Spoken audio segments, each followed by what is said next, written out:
Yes, we have stooped to this low where we're now doing shows about Star Trek ships that you need to give a shit about. Yay. G'day, everyone. Welcome. If it's the first time here, you're in for a ride. If it's your returning time, you're still hanging out with us. That's awesome. And remember to like, share, and subscribe and all that good stuff. I am with two amazing co-hosts and really the brains of this operation. And that is Jason Roy Gaston, who's all about fish and chips. I really like that as an Aussie. I do like that. And, of course, below, I don't know why he's below today, but Captain Joe Dove, how are you? I am well. I am beamed right into the starship from my own Spectrum Sanctorum ship. I'm happy to be with you guys to talk about starships that really matter. Yeah, I was joking. I'm actually excited about this because I'm someone who really appreciates the Star Trek ships but doesn't go really deep into all the background and that of them. So hopefully I'm going to learn something tonight, guys. No pressure. So no, it's a fun idea, and certainly, you know, I appreciate all the audience out there, you know, going along with us as we kind of restructure this show. We obviously all decided we're not talking about new content, so we need to go back. So I think it was Jason who suggested, hey, remember how you got me trapped into the show in the first place? And I went, yeah, that's right. That was our white van episode, as I like to call it. Yes. That was just like, You boy, told me there van. would be ice cream and puppies. I said candy and kittens, so it worked.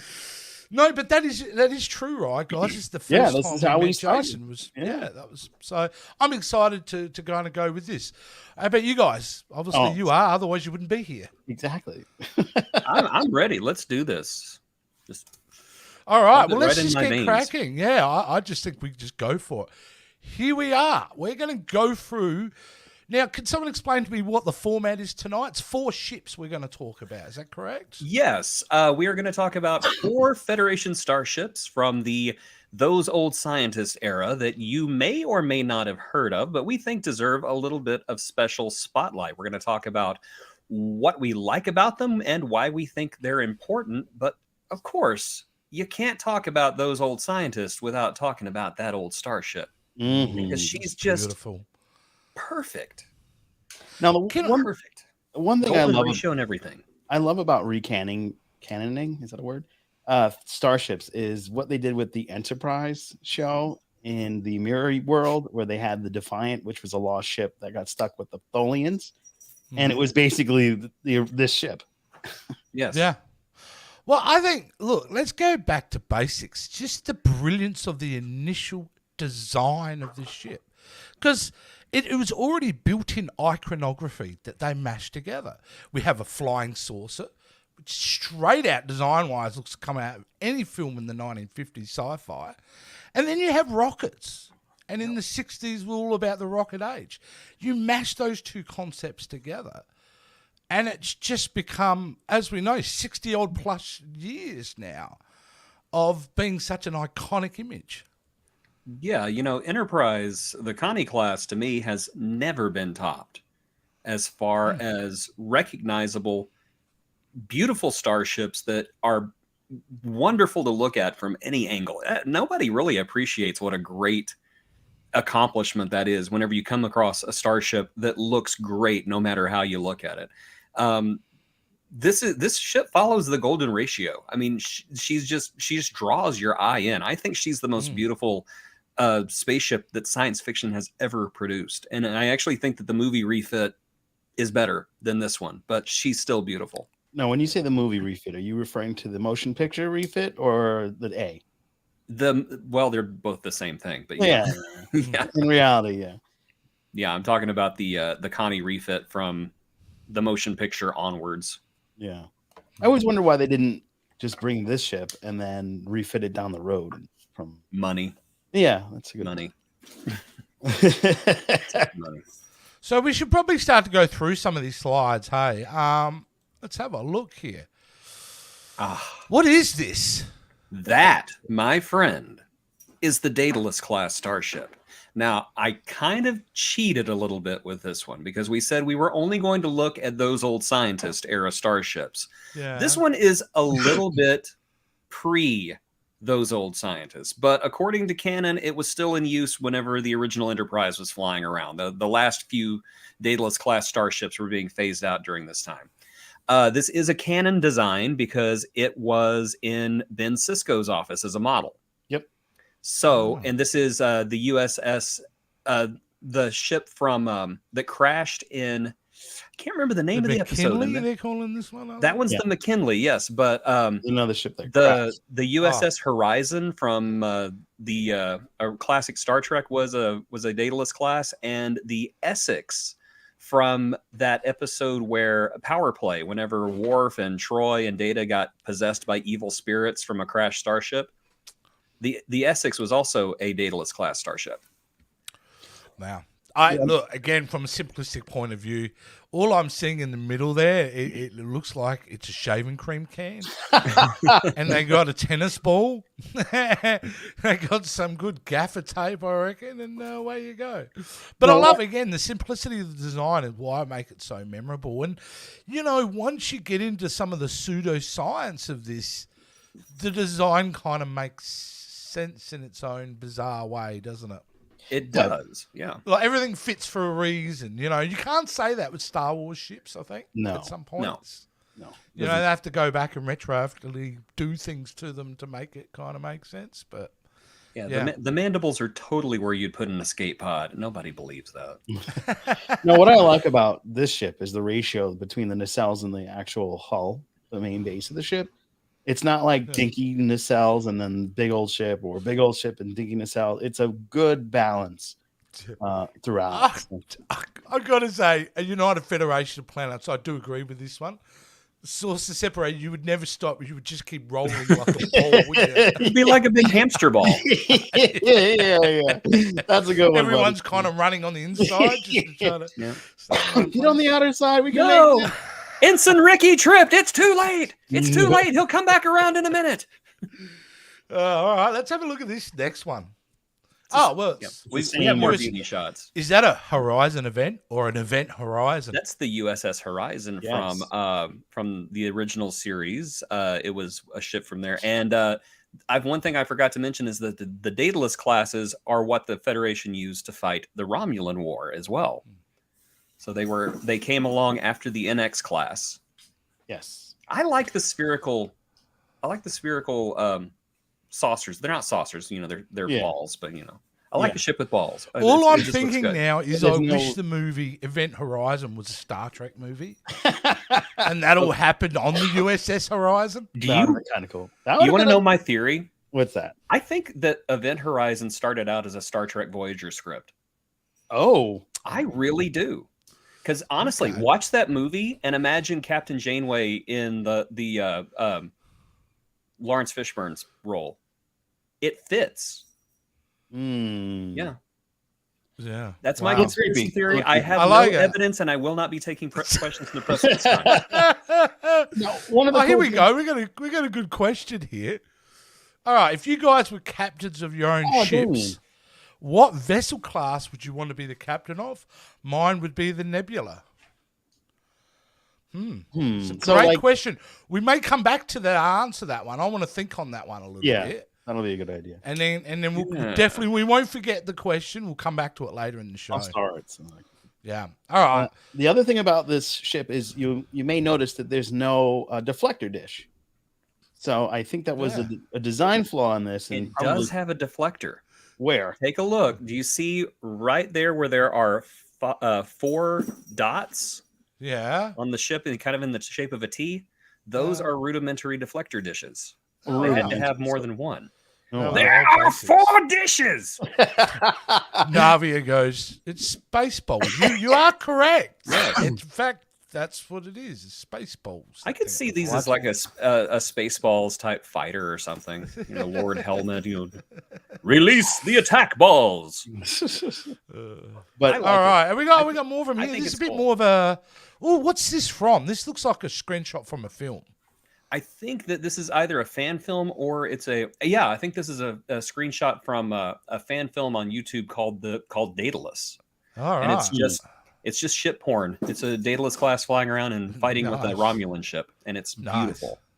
Yeah. All right. Okay, we're moving on to something else here. This the class name Saladin. Yes, the Saladin class Saladin. starship. It is a Australians, what we destroyer. say. I know, it's fine. It looks like a prerequisite to the Reliant. In a way. Yes, this is kind of an odd Coleman. design. Mhm. The It canon is a bit. behind this is that the Federation needed to construct ships to patrol the neutral zones, both on the Romulan and Klingon side of the borders. And to do that, they wanted to build a ship out of as few parts as possible. And so they took a saucer and a nacelle strut and a nacelle and just basically turned it into a saucer on a skateboard. I don't want to go in warp on that thing. Oh, yes. The Saladin, by the way, also canon, because it appeared on a display during Star Trek III, The Search for Spock. Oh. Yes.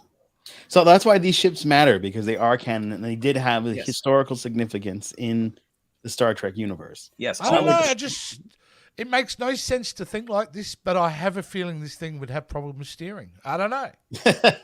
No, I see this as a ship that is possibly even more dangerous to serve on than the Oberth class. It's just basically if you had imagine Captain Zap Brannigan from Futurama throwing men and men and men at the enemy. Imagine Zap Brannigan is the Federation and the Saladin class is his men. It's like, oh, Klingons are coming. Send 500 Saladins that way. Well, and that's the other thing. The other reason I don't want to be on that ship is you said they needed cheap ships to monitor the neutral zone. That's a death wish. Yes, it is. Like to get on there. There's only one way flight, and that's to the neutral zone. Ugh.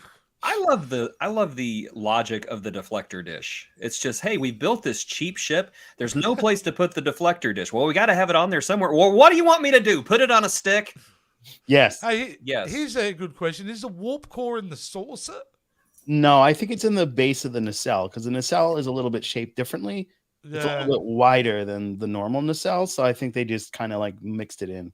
I don't really think they put that much thought into it, to be perfectly honest, because they didn't have the vertical warp cores back then. They had the horizontal warp cores. Yeah. So it could be in the saucer. I don't know. Could be in the neck as You know, that had to have been a snug little ship. Oh yeah. Oh yeah. And this ship was reimagined in Strange New Worlds as the USS Archer in the very first episode. So There you go. And this is what it would look like sailing home. It just feels like one of those, three-wheeler cars. Mhm. Those Yeah, the ones European that- cars with three wheels. yeah, if you turn too sharply, you're gonna roll. Yeah. Yeah. It Like really does. if Top Gear is still around in the 23rd century, they'd be making fun of this ship. Probably. They'd be crashing it into asteroids. Going, oh, Oh my blimey. god, what a great idea for a How do show! you- Someone where do do we- it. Recreate Top Gear, but you do it in Star Trek. Star Trek, yeah. Where the hell do we park our shuttle? Oh, there is no shuttle bay. Well, there's no shuttle bay. Well, they want me to use the transporter. It's Oh, we go. It's interesting about this ship is it reminds me of the USS Kelvin from Star Trek Beyond. Yeah, it really No. does. This is the first Star Trek. I think it was just called Star Trek. Yeah, Star Yeah, Trek it's 09 is what I call it. Yeah, okay. Yeah. But it has everything almost the same as the Kelvin ship. Except for that secondary hull above it. Yeah, it really does. Yeah. And, I loved the Kelvin. I thought the Kelvin was great. Here This we go. one, yeah, go ahead. Yeah, this is now we're getting to something interesting. Yes, What's this this? is the Pioneer class. This is a ship class that appeared in Star Trek Online and then was fully canonized with the third season of Star Trek Picard. Because if you look very closely and squint, especially in the last shot of the series at the museum, whenever the Enterprise a spoiler alert, by the way, when the Enterprise D is parked at the Fleet Museum for the last time, if you look very closely, you can see it down there in one of those lower rings. So Wow, this was okay. another Star Trek Online ship that was canonized. I love this design. This is the first ship you're given whenever you play the Those Old Scientist missions. Yeah. And I love it because to me it looks like a primitive Constitution class. It's like the first idea they came up with, and Yeah. the Connie came after it. Gives me a little bit of an NX vibe too. What is that thing below the saucer though? That's the secondary hull. Yes. It's just That's- got a very short secondary hull. Right. And it also reminds you of the I think the Reconstitution class ship in Picard as well. Yes. that Ensign Rowe finally made it to the great wormhole aliens in the sky. But Yes. that ship that seemed like it was mean, because like when it came up, which is one of my most favorite shots in Star Trek. It is. It's got a weird ship name, and I can never remember. It's like the Deoster or Deolster class or something like that. But Right. yeah, it does. It looks a Yeah. lot like this ship. Yeah. It looks even more like it in the next slide if you want to click Ooh, on here over. we go. There we go. Oh yeah. Oh yeah. I love that moment when that ship just comes up out of like the Yeah. it was blown up on the nacelle and then it just comes back like you mother, you know. yeah, I love that. That was such a great shot. It's like if you All punch right. Mr. It's like if you have Mr. T tied up and you punch him and he slowly looks up like this, and even though he's helpless, you know you're dead. Exactly. Yeah. Exactly. So this ship that's another good shot of it. Yes. Yeah. The next shot is my favorite because it shows how it appeared in Star Trek Picard, and it gives you a little bit more detail into it. So there you go. There it is at the Fleet Museum, USS Pioneer. Beautiful. So that's your start out ship in Star Trek Online. Yes, if you do those old scientists mission. Right. So that's your before you get to the original Enterprise. Yes. I haven't gotten that far. I have to admit I kind of gave up on those missions, but I do love the Pioneer. I think it's a very cool ship. Yeah, and it also reminds me of the Farragut. Like how the design is kind of compact and like pieces of what you're familiar with it are showing up again in person, and it makes you feel at home yet different. Yes, and beautiful. It's a great way to start because you don't have like the raging 12 photon torpedoes or quantum torpedoes or whatever they are at that time, and you only probably have one or two phaser banks. It's a very basic ship to get you off. Yeah, I mean, the weaponry in some of these ships, probably fairly limited, right? Right, and nothing like the Constitution class.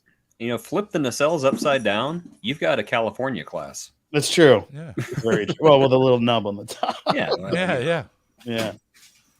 Very nice. Yeah. Oh, whoa! Here we go. This is where you think this is. For me, I look at this and go, it's like someone added NOS to a starship. It's like, yes. Is that the idea? This thing can go faster and harder? This is the Federation class Dreadnought. And this was, despite what they said about the USS Defiant being the first warship constructed by the Federation, this was the first warship created by the Federation. It has 3 nacelles to generate a more powerful warp field, not necessarily for more speed, but for more power. You will also notice that it has a dish on its butt. That is for that is for communications, and it has 3 dishes on the front and a shuttle bay that faces the front, which makes this not a very good looking ship. But it is ugly for a purpose. It is just there to fight. According to the lore, only about 6 of these were ever commissioned because whenever they were created, the Federation Council was like, "Oh, we don't do warships. We'll make 6 of them, but we don't do warships." Wow. It looks expensive too. Let's be honest. Yes. This is why the Saladins only had 1 nacelle. So they had to give the other one to the Federation class. Yeah. Commander. Don't forget. Sorry. Ernesto says Commander Rowe's ugly ship. Yes. I don't think Rose. I love that ship that Rowe had. I don't think it was that ugly. All right. Oh, here we go. This is a more upgraded version. It's the same one, just better lit. I think it's just better lit. Yeah. Yeah. Very nice. There we a go. Pike era version. Yeah. Yeah. Oh, yeah. Fair enough. So, and that's the thing, you're kind of limited in this era because they didn't really do a lot of development with ships, did they? No. Well, budget-wise, we got the Constitution, and that's it. We never really got any other Federation starships except for the Antares class, which is right. When did that really start to take off? When did what take off? The whole concept of classes, because like you said, Constitution class was the only class for 10 years, was it? And they really never called it a Constitution class because never had a name. No, they called it a Starship class. If you ever look at the dedication plaque on the original Enterprise, it says Starship class. Yeah. 'Cause even they didn't know what it was. I don't know when they started calling it a Constitution class. I think that started out as there we go, a Duderstadt class. Duderstadt. It was That named. is- A Geek Filter says it was named after TAS. the late wife of Doug Drexler. Yes, exactly. Was And she amazing. Yeah. named after the late wife of Doug Drexler. Well, That's that's lovely. nice. Yeah, that's very nice. That's nice. I But like how yeah. Star Trek is honoring people who are in the Star Trek family who lose family members. How they always do a reference towards them, like Right, they That's did with classy. Yeah, That's I think Eisenberg. that's really the Eisenberg and then the Nebula in Strange New Worlds. I just think that's just lovely that they do that. Yeah. Back to that point I was bringing up before, though. I wouldn't mind finding out when this happened. So was it in the movies, do you think, or was it TNG era where all of a sudden all these different class of ships were starting to come into the fold? I think Geek Filter said it was the animated series. Yeah, unless TAS. he was talking about something else. Well, yeah, the TAS. But that was probably what we got a second class then, or we started to really branch out from there. We Is that what we you're did saying? get a second class. We got the USS Bellerophon whenever they ended up in a temporal fold because it was supposed to be the first warp capable Federation ship, and it kind of broke continuity a little bit. Yeah. But I honestly okay. don't remember. I'll take Geek Filter's word. Yeah, no, I absolutely. His will not word is gold question as far as that. I'm concerned. Yeah, absolutely. Because there's dozens, right? There's dozens and dozens of classes. Oh yes, and Of I love them ships. all mostly. Yeah. As I said, I think we need to do a sequel to this called Ships That Should Be Wolf 359. Yeah. But Well, there's something you've touched on here already tonight, which is interesting to me, is like Star Trek Online, like it's as far as most of the fans think, it's canon. So any ships that are in there are worth talking about. I would say canon adjacent because it's definitely not canon. It actually contradicts a lot of the official canon. But I like that they are taking ships from this game and they are making them canon later. We Yeah, saw So, a okay, lot of let's them in that small define canon then for Star Trek, because I know what it is for Star Wars. I know where the bus gets on and off for me. For Star Trek, where is the line? When does it become canon? Is it TV? Is it books? Is it like where does that go? Okay, so the way I've heard it is that you have alpha canon and beta canon. Right. Alpha canon is anything that has appeared on screen, whether it is movies, television, animated. Those are Alpha canon. Those are alpha canon. Beta That's probably canon, the canon most people would associate themselves with. I would suggest. Beta canon is Star Trek Online and the new canon books, and then you have. They haven't really come up with a name for it. In Star Wars, they call it Legends. Mhm. So that would be all the novels all the Disney takeover. yeah. That would be all the novels before they did the gigantic reboot where they basically destroyed the novel universe. So Geek Filter answered a question we had earlier. The Ares was the first non-Constitution class starship shown on screen, but the Bonaventure. Bonaventure. was designed first. Again, Australian accent. Yeah, there you go. Yeah, that's fantastic. No, that's really good. So, yeah, I mean, it is interesting now where we get to a point where in that area, it's very classically designed, very much of its era. And I like the fact that they don't make massive leaps as we go forward, as we will show as we go through this. We'll be doing one of these once a month for a little bit. But, yeah, I'm thrilled, can I say, that Terry Metalis has a love for the Constitution class enough it's now back. Yeah, I love that the Constitution class USS New Jersey showed up at the Fleet Museum the way that it was in the TOS era, because it tells me that that's what Kirk's going to get. That Pike's Enterprise is going to be refit and it's going to be turned into that. the Yorktown. Yeah. Yeah, Okay. and then he's going to get that other ship. Yeah, Yeah. I mean, And like, just love that. Strange New World canon is raising a few eyebrows, isn't it, at the moment in regards to canon? Some people are confused whether this is a reimagining, this is a retelling, is this the same canon, is everything going to interlink? And you know what? If I was the writers, I'd turn around and say, it is what it's going to be. Yeah, you know, I don't think canon is really that important. And and that's yeah, I agree. I like how they took that one episode where La'an went back in time to basically save Khan from getting killed. And we hear, oh, yeah, this was supposed to have happened in 1996. But, you know, that temporal Cold War is just like messing everything up. What a perfect explanation for every time canon doesn't work. Yeah. Yeah, you know, that's how it used to be. But, yeah, the temporal Cold War messed everything up. Actually, that's a brilliant idea. It is. It that's is your absolutely ultimate brilliant. get out of jail free card. Yeah. Temporal Cold War.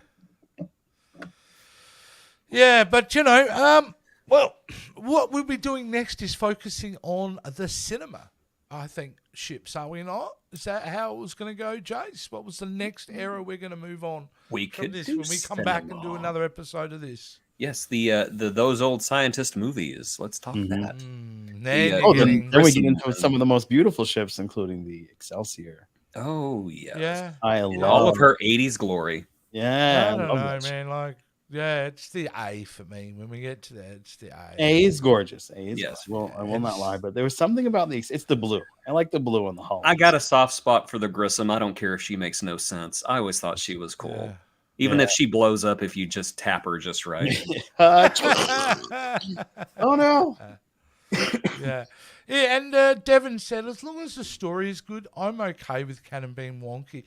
And I think that's the perfect response. I think that's the attitude everyone should have. As long as we've got good, entertaining stories coming down the pipeline, so what if it's not perfect?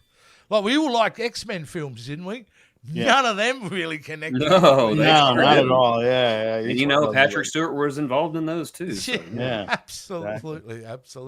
Well, as long as Patrick Stewart's not writing the upcoming stuff, we're okay. Oh, yeah. Oh, that's out. Well. One of the best captains. Who told me, what did you guys say in the chat the other night about who the best captain is? Cisco. Cisco. Cisco, yeah. Cisco's the best captain, but I wouldn't want to serve under him. Yeah, I don't know, man. No. He's a little too intense. I think that's worth an episode one day to battle that out. Because Cisco is one of those captains that you'll follow into battle because he'll rile you up and he'll do what needs to be done in order to win. Yeah. That's why it's too emotional. But the thing is, though, I love Cisco. I think he's the best captain, but Janeway would get me home alive. Yeah. Yeah, you wouldn't. Cisco would be like, "Oh, lost another one, but at least we got some tula berries." You know. I don't care, Chakotay. I'm going back for them. I don't. I like my captains measured. Yes. And intellectual. So it is to me Picard or it's Janeway. It's one of those two. They're the ones who I could not only go into battle with, but I respect all the way. Like Cisco had to make some decisions that question how loyal I would be if I was serving under him. Jason was so upset with that. He bailed. He was like, "You don't talk about how dare you talk about Cisco like that? I'm out." So he bailed on it. Well, that was it anyway. We were tying up. So might as well stop. But guys, this is a pretty casual episode tonight. We love all your comments. Maybe we'll while we're here, maybe he's going to come back. Let's have a look at some of the comments. Let's go down. That was hilarious. Well, we kind of did them all. So, yeah, we kind of went as along. We kind of went over them all as well. Starfleet. Starfleet. There you go. Yeah. Either way, look, we're going to go, guys. This was a casual show. Next week, we are back with the Agony Booth. We've got TNG The Child. That's going to be really exciting, Joe. Oh. And we've already upset our other co-host with that too, because I believe he likes that episode. So, really? Did he? So, yes. So that'll be a lot of fun to do that next week. And, of course, the week after that, Joe, will be back doing Star Trek II, The Wrath of Khan. One of the We're going greatest Star Trek. back to our film retrospective series on Star Trek movies. Yeah, and I'll be there. That'll be a lot of fun. I'm not traveling, so I'll be home. Brilliant. Yeah. And, Joe, do you want to give a little bit of a tease? We're talking to somebody in the next 24 hours, which is going to be a lot of fun. Oh, he's returned. He's returned. Whoa, I thought you really disagreed with me about Cisco there. No, it was the temporal Cold War. Exactly. I spent a few minutes never have been born. There you It was go. amazing. I fully recommend it. So yes, we are going to have a good buddy of mine. He has a Guinness Book of World Record playing the most aliens in Star Trek. So I am very excited to have him in section 31 and a half because we have questions. And that's going to be a lot of fun. You guys, that would be amazing. And his name again. Sorry, Joe, you didn't drop his name. You Bill gave Blair. away everything else. Bill Blair. Bill Blair, yeah. So Yes. we're talking to Bill Blair. I can't wait to have a chat to him and get to know what his career's like. I mean, certainly takes a special type of patience to be in that makeup chair so much. I'm fascinated to have a chat to him. Yeah, that's going to be brilliant. A lot of fun. Excellent. All right, guys, we're going to tie it up. Thanks for coming back for us to say goodbye, Jason. Yeah, say goodbye, Jason. Absolutely. It's all good. It's all good. I would not miss it. Perfect. All right, guys. All right. Thanks He's back. He's back. What's going on? I was going to end it right there because that was a perfect cutaway. All right. Here we go.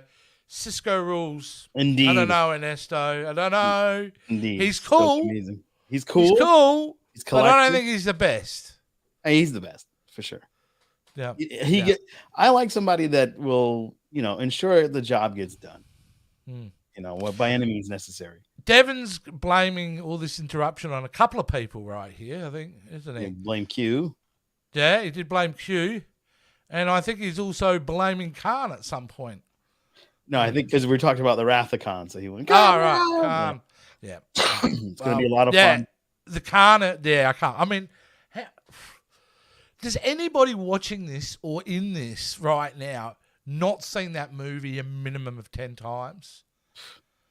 Like, it is one of those movies, isn't it? That everybody, I think you're not even in, like, the fandom that deep. You've seen that movie so many times.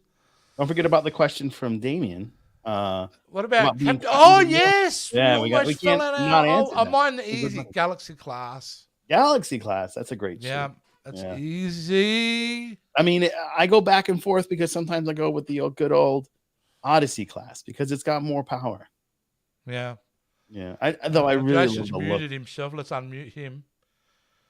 You're muted. You're muted, Jace. You're muted. I think he's still going off about this guy. Have I been muted this whole time? Yeah. I just gave a heartfelt for the last speech. hour at least. Oh my God. Okay. What was your favorite? What would be your starship? Yeah. All right. What's your class? I once saw a refitted Constitution class for the 25th century, and I thought it was really cool because it was a Connie, but it had the phaser strips and it had new nacelles and everything, and I was like, oh, I want that because I love the Constitution class. If I couldn't have the Constitution class refitted for the 25th century, because I want the holodeck, I would probably go with a Sovereign because I think the Sovereign is beautiful. And see, this is when we get to them. This is where Star Trek starts to let me down visually. I really like the Odyssey. Some of the Sovereigns. You don't like the Sovereign? Odyssey was really dope, though. Like the Enterprise F, I thought that was a really slick design. You don't like that? Mate, honestly, I would rank the F and the E as the lowest. Really? I would. No, that's fighting words. Yeah, that's right. Yeah, I'm Australian, so that's my excuse on everything. Everything's upside down for Jason. Everything's weird. All right. I mean, you got so much power with the F, and the E. It's amazing. All right. Well, that's it. I think we just. I especially like the way the F showed up and did nothing. Yeah, it was so cool. It shot fireworks. It had its moment in the glory, and then it got blown it up. But to its credit, it did get Shelby killed. Yes. Yeah. You know what? In any other scenario, under any other writer, the fan reaction to that would have been nuclear. But he had written it so well. Yeah. And gave us so much joy at the end with the D that it just didn't matter, did it? Right. Because you were like, everybody was so excited. When's the F coming? When's the F coming? When's the F coming? And it finally gets on screen. Yeah. Yay! And then it gets like jacked up. Oh! And then the D comes like, yay! So you just kind of like forgot all about what just happened and all your cannons like thrown out right then and there. There we go. And then so we hated two Enterprises. What was our? Oh, we got another one. What's the best looking Enterprise ships? I'm gonna go again. For me, it's the D. It is the most organic looking. I love how smooth it looks. To me, it's the one I go. That's the prettiest, but it's not my favorite. Yeah. Your favorite's what? My favorite's probably the A. The A. Yeah, the Connie refit for me. I think she's the most beautiful science fiction spaceship ever. Yeah, I just because it's so iconic in the movies and everything about it is so gorgeous. Yeah, but I do think when it comes to the D, that's all about style and class. It was a cruise liner. Yeah, it was. Yeah, Yeah. It was a Hilton in space. Yeah, it's a Hilton in space. That's right. it. I have a great idea. Let's take our children on these dangerous missions. Everyone's totally okay with it. Yeah. What do you? And you know mean what? with a giant We'll mine blob some monster? material where the captain feels awkward and he gets stuck in an elevator with them. And, Oh, my yeah. goodness! Look, it's a little cube ship. I wonder if they're friendly. and we'll get a little mini wharf. We'll have a little Yeah, fun that's around right. with it. That's exactly. Brian what it was. Bonsall, who also was the small kid in Family Ties. I Yes, he believe, was. wasn't Wow. There Did you go. he pass away or is he still? The first Ugh, child who so- played Alexander passed away. Brian Oh. Bonsai is still with us though. Okay. he? Yeah. He is a rock star now, or he's an aspiring rock star from what I've seen. All right. That's what's up, man. Good on. I From hope those he's still strings. wearing the wharf head. Yeah, that'd be my Hang on head. Yeah. forgotten kid. Ernesto is exclaiming ambassador class. Ambassador class. That's the C, isn't it? Yeah. I Yeah. like the C. The C is fun. That big saucer in the center with the flattened and then raised nacelles. I thought that was a cool like precursor to the C. It made Nah. the most logical Nope. sense to go from B Nope, to you're both C. completely and utterly wrong. So. I haven't said anything. Yeah, No, Joe and Ernesto. yeah. The C is my I went least- like that when I said Ernesto, like he's behind me or He something. is Oh, behind okay. you. Didn't know that? Yeah, so- Yeah, the C is my least favorite one. really? Above Yeah, the- and I think it's really not the ship's fault. I think that whenever you look at the model that appeared on screen, you can tell it was a rush job and it was done kind of in a hurry. Which, first of all, the fact that they built that ship in a week Oh, is amazing. First you of go. all, Yeah, but to me, agreed. I just don't think that it's just not my favorite. I think that it's weird. It works looking. because it gives us that bridging design, exactly. Yes. and But- that's. But it Personally- doesn't mean it's great. It's like the awkward teenager. Yeah. You know Probert's, what I mean? They just started puberty. Yeah, it's good. Probert's Why the concept for the Enterprise Enterprise C that was actually in the observation lounge for the first few Mhm. seasons, to me, I think would have been a better choice. But apparently, it was going to be too expensive to make, and they just couldn't do it with those curved angles. So they went with the ship that we got, which not a horrible ship. I don't think any of the Enterprises are horrible, but it's my No. least favorite. And yes, I'm even counting the Enterprise J.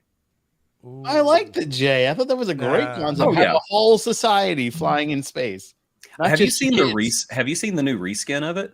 No. Oh yeah, they reskinned it. They said, "Oh no, it wouldn't look like it wouldn't look like hull plating or anything," and so they redid it, and it's basically like the entire outside of the ship is transparent, and you can Right. see all these forests on the inside and Yeah, everything. And I'm like, "What a cool idea!" See, that's I a like great that. one. Yeah, I like that too. Yeah. That's one thing Well, I love Simon about thinks Discovery it's a going to the future is that they've made the ships weird, and I'm all for it. Yeah. No, he brings up. Damon an believes interesting it's a point. shame that we never got any adventures of the Enterprise B with Sulu. I think I agree with you personally. I Yes. think we all would have loved that.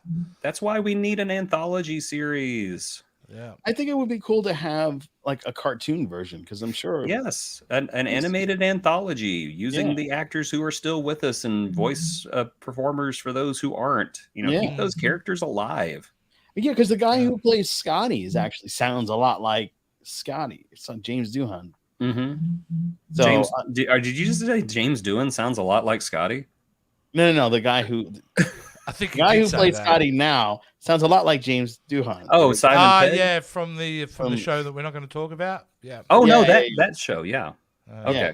I Well, think you could- transparent aluminum. aluminum. Yes. Interesting. Is Or by then they apparently- may have transparent titanium. I don't know. Could be. Who knows?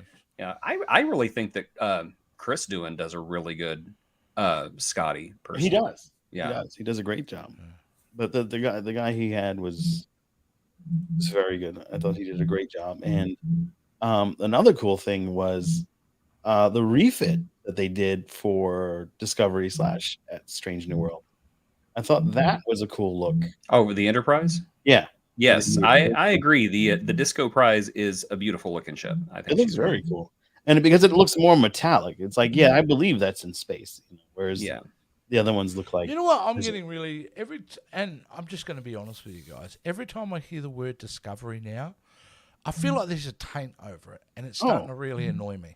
Why? I don't know. I 'cause enjoy- it's so divisive. Yeah, I enjoy the Like, show. I'm programmed from half the people saying it's amazing, and the other half people going, "This is just not Star Trek," and it just puts I hear the word Discovery, and it puts a little damper on it. Well, to me, the way Discovery is being treated right now is the same way that Voyager was being treated back in the 90s. And, I think in retrospect, more people are going to recognize that it's actually a good show. I agree. Well, just like Voyager, it's got some problem seasons. Though. Yeah. Well, of course, every show's got problem Every seasons. start, and you know what? That's a great point, isn't it? There is no perfect season of Star Trek. It doesn't exist. Can you name one? I was going to say the first season of Strange New Worlds was very close, though. It's the also first quite season- derivative. Not the second season. I'm talking about the first season. Okay. I'm gonna make a controversial statement here. All right. Prodigy. Oh, Prodigy was very Prodigy's first season. Now, I will tell you right now, at the very beginning, I was like, "Oh my god, I hate Dal. He's the worst character ever." But it was done purposely, and it was done with a plan. And I think that entire season was planned out really well. And I think all the episodes added towards the plot without making it too heavily arc driven. And I think Prodigy had what is closest to the best first season we've ever had. There you go. Go ahead, disagree. It's I fine. can't. No, well, I'm considering your argument. It's a pretty strong. Is that argument. last? I have an immediate disagreement with that. Really, I'm mean, also thinking of Lower Decks because Lower Decks had a great first season, except for the first episode. I thought the first episode was kind of cringe. Yeah. And unlike Prodigy, I'm looking at it and like, there's no purpose there. They just did it. They just didn't know what they were doing at the time. Well, let's face it. Lower Decks is completely fourth wall. It's a fourth and wall I show. love Lower Decks so much. Which people complained about with that episode of season 2 that we didn't speak about was the fact that it then brought fourth wall into the SNW. real world, and does it not cheapen the real? And I No, go, it get doesn't. over yourself. That's what I say. I say, grow Get up. over yourself. Yeah, grow up. It hurts not being able to talk about that episode right now. No, yeah, it does hurt. I know we could, One day but- we will. I know. We will. Which I know One we day. could, but it's like I've just made a conscious decision. Yeah, me too. To We all just, made our you own know, I know. individual choices, and I Yeah, think we respect that. Yeah. So we decided not to. But this is the beautiful thing about Trek, dude. We've still got decades of Trek we can still talk about until That's right. those people sort out the issue they've got to sort out. So, Yeah. nevertheless, though, I've got nothing more to add. Well, of the ships that you saw for the first time, which one was your favorite? The one I saw, well, it's... Of the TOS that we just went through in this episode. Yeah, the new ones did I like. Let's go back over them and have another look. Sure. I think that's a good idea. Yeah. That's a beautiful looking ship. In That's fact, cool. I would say it's probably out of all of them, it's the prettiest looking. Looks the most ballsy.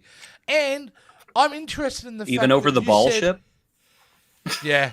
Yeah, definitely over the shaving can and ball ship. I like the idea of this one, though. It's about not speed, as you said. You said it's about Stability. power. Yeah. So it's acceleration here. This is what it's all about. It may not be able to be the fastest, but it will, it may get to a destination. It'll quicker. bloody your nose. It'll bloody your nose. I think it's kept the most traditional elements of the Star Trek, main ship, the Enterprise, and added enough to it that I think it's appropriate. I think the worst one, in my opinion, is we'll scroll back. It's gotta be like the GoBots of Enterprise, of Star Trek ship. The Like- GoBots. Like, I feel like if that thing started, it was out of alignment, it would just start spinning around on itself. You know? No, Great value Starfleet.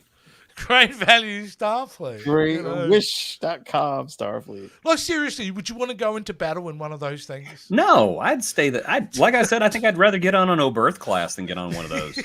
Suicide ships. Suicide ship. Yeah. That's what it kind of is, though. If you want to It get is. dark One way about in, one way out, man. Yeah, let's just make these ships and sentiment neutral and cannon fodder. That looks Yeah. like something that billionaires would take down to look at the Titanic in. Oh, no. Not that again. Yeah, you know. I like that, but I don't. I like it, but I don't. I just don't like the second hull. Hmm. It seems like an afterthought. It's like the engineers went, shit, you know what we forgot? That's what it feels like. Why won't the engine start? Engine? Yeah. Oh no! Oh, no, we better put it on there. Oh no! But the rest of it really reminds me of the NX. You know, the bit more flatter, Yeah. you know, Yeah. design. Actually, this is a good question. Between the NX, like, was there any other delegations of ships before they got to the USS? Or did the NX evolve into the USS? I think that canon-wise, Yeah. I think that whenever the Romulan War broke out and the NX class was refit with the secondary hull, I think they became USS. I could be wrong though. Right. Which, you know, that again, that kind of blows canon out of the water about, you know, oh no, the second starship to bear the name Enterprise, you know, but that's what I think. Either that Yeah. or right after that they became USS. So I think that the Daedalus class that we talked about were the first USS ships. Which I could be wrong. It's speculation. Why isn't there more material, or maybe there is in book form and graphic novels and stuff, of that period between the show Enterprise and Strange New Worlds? We almost got an entire whole movie about that era. And it was going to have no established characters in it. It was going to be a whole new cast, with the exception of one character who was going to appear in this movie. And I think it would have been amazing because that one character was going to be Shran. Oh, wow. That would have been cool, Jeffrey. And it was going to be all about the Romulan War and the founding of the Federation and everything. But then somehow, so for some reason or another, the man who wrote Band of Brothers was writing it. Oh my god! And then that for could be some very reason good. or another, it never came through, and they ended up doing J.J. Abrams' Star Trek movie, which is still, in my opinion, an absolutely brilliant reboot. I do enjoy that one a lot. In fact, I'll probably watch it for the show. The thing is, because I'm going to be, this may be controversial here. Did you, because it was axed after 4 seasons, do you feel that we never got delivered some of those elements that we really thought we were Absolutely. going to get in Enterprise? Absolutely. Because, I mean, it's that last episode. It's the insult of that last episode, doesn't more so to me than it's about main TNG characters. It's the fact that such an important moment in history is used in such a small, dismissive way, like an epilogue. It was bad. I mean, there's really no. Even Brandon and Rick have come up and said, "Yeah, that sucked. We're sorry." Yeah, they talked about that on the Shuttle Pod show because they brought them on. They were like, because it's a fascinating moment in time. I would think I'd like to see a show where they're like you're going around recruiting all these planets. Like Yeah, that would have been period where Yeah. where it's almost like a diplomatic show. Like, But, you know what's funny? Like Discovery actually did that in season 3. Yes, they did. Yeah, where they went around trying to rebuild, and they got the weird like moth bug aliens. yeah, that's true. I thought that was pretty cool. Yeah, They got the Trill to rejoin and Yeah, everything, that's and right. eventually the Vulcans came back and the humans came back and everything. Yeah, I like that. Yeah, Is that stuff in the can? Did they shoot season 5 yet? Yeah, done. it's all Done. ready to go except for maybe a few special effects. Yeah, because they had to redo the ending because it was an official ending instead of cliffhanger type of thing. People hated Enterprise at the time, just like Disco. And eventually, people realised how good Disco is. Yeah, I think that happens a lot in fandom, actually. You know, I mean, I could even say that in Star Wars fandom regarding the prequels. Oh, I remember people hating Deep Space Nine, saying it Yeah, I was the remember worst that. thing Yeah. ever. And I'm just like, are you out of your mind? Deep Space Nine. Oh, look, it was rocky there in the first season a couple of times. Let's be honest. Oh, yeah. Yeah. But I was just talking to my buddy about. I was watching the episode where I think his name was Vendica, this alien that like could not really die, and they had this like Dog the Bounty Hunter type taking him back, and then he made a deal with Quark and was going to pass his essence on, and it was basically passed on to Bashir, and Bashir had to act like this bad, weird, slow talking alien, and then be Bashir. All in the same episode. I was like, this was very awkward. Oh, yeah. I know which one you're talking about. That was a weird one. That was so weird. Yeah. I see what you mean. Well, can you, Jason, you got cut off when I mentioned that next week we are back in the agony booth with the child, and your reaction really struck me because you seemed like an unjust episode to be on there. I'm not like saying it's the best one ever, but I honestly, whenever I saw it was on the Wheel of Agony, I was very surprised because I don't think it's bad. I actually think it's got some very lovely moments in it. It's all Joe's fault. The theme is a little bit the theme is a little bit weird with consent and everything like that, but the whole idea that an alien wants to know what it is to be human, so the alien basically gets itself to be born and live the entire time. I've seen variations of that in everything from Star Trek to Thundercats, and I think it was done very well there. Yeah. Oh, great. That's what we'll make it. So, guys, you've got a week to watch that episode of The Child, and we'll get stuck into it next week. And remember, Agony Booth every 2 weeks now, moving forward, won't stop. So, and lots more goodness coming down. I'm going to wrap this up, guys, unless you've got anything else to add. No. Soup is good food. Soup is good food. Remember the ships that you don't get that much attention because they went on some very miraculous missions, and they're very important for their own reasons. So that's why these are the ships that you need to give a shit about. All ships are beautiful except the Jaeger class. Ouch. I think on that note, we're out of here. All right.